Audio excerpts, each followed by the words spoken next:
যোৰহাটত 7 দিন 7 ৰাতি অবিৰত ভাগৱত পাঠ কৰিলে মহিলাসকলে। যোৰহাটৰ নাওহলীয়া গাঁৱৰ নামঘৰত 1 নৱেম্বৰৰ পৰা 8 নৱেম্বৰলৈকে অনুষ্ঠিত কৰা হৈছে এক অনন্য ধৰ্মীয় অনুষ্ঠান অবিৰত ভাগৱত পাঠ। জয়হৰি প্ৰাথমিকৰ আইমাতৃক চৰাৰ উদ্যোগত আৰু নাওহলীয়া গাঁৱৰ বাপ আই যুৱক যুৱতীসকলৰ সহযোগত এই অনুষ্ঠানটি সম্পূৰ্ণৰূপে মহিলাসকলে পৰিচালনা কৰে।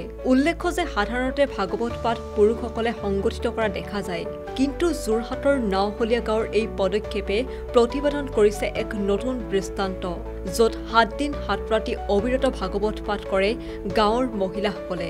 এই পবিত্ৰ অনুষ্ঠানত স্থানীয় মহিলাৰ লগতে অসমৰ ভিন্ন প্ৰান্তৰ পৰা অংশগ্ৰহণ কৰে বহু মহিলা ভাগৱত পাঠিকাই।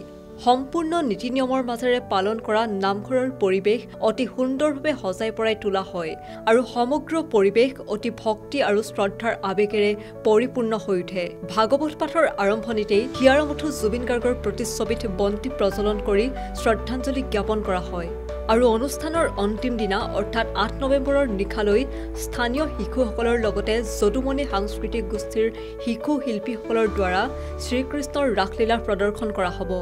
এই অনুষ্ঠানৰ যোগেদি গাঁওখনৰ সকলো স্তৰৰ মানুহে মিলি একতা, ধৰ্মীয়তা আৰু সংস্কৃতিৰ সোঁতত অংশগ্ৰহণ কৰা পৰিলক্ষিত হৈছে।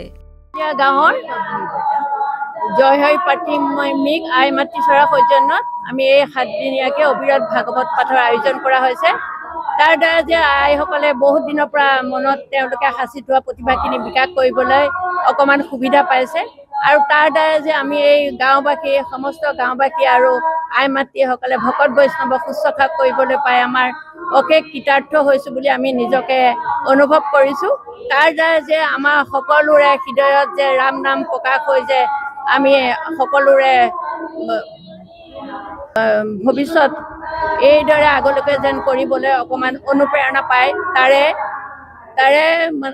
অকণমান আমি পাতিছিলোঁ 4 দিনীয়া কাৰ্যসূচী। আমি আইমাতৃসকলে আইমাতৃ চৰা সৌজন্যত এই অবিৰত ভাগৱত পাঠ পতা হৈছিল আৰু এইবাৰ দ্বিতীয়বাৰৰ কাৰণে আমি 7 দিনীয়াকৈ পাতিছোঁ। যিহেতু আমাৰ এই গাঁওখনৰ আইমাতৃসকল বহু সংখ্যা বহুত বেছি, সেইকাৰণে আমাৰ 4 দিনীয়া কাৰ্যসূচী আমাৰ পাতিলে মানে আই সমস্তই এইখন প্ৰতিভা বিকাশ কৰিবলৈ সুবিধা নাপাব। সেইকাৰণে আমি 7 দিনীয়াকৈ পাতিছোঁ যে আইসকলৰ মনত যিখিনি প্ৰতিভা আছে আগলৈকেও যে আমাকে অনুকৰণ কৰি সমস্ত আই মাতৃসকলে এনেকৈ আগবাঢ়ি যাব পাৰে, তাৰে কামনা কৰি আমি এই অনুষ্ঠানভাগি আয়োজন কৰা হৈছিল।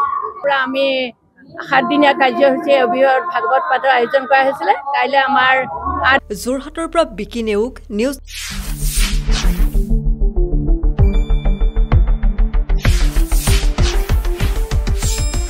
শুদ্ধ আৰু বিস্তৃত বাতৰিৰ বাবে চাই থাকক নিউজ ডেস্ক ৰিপৰ্ট।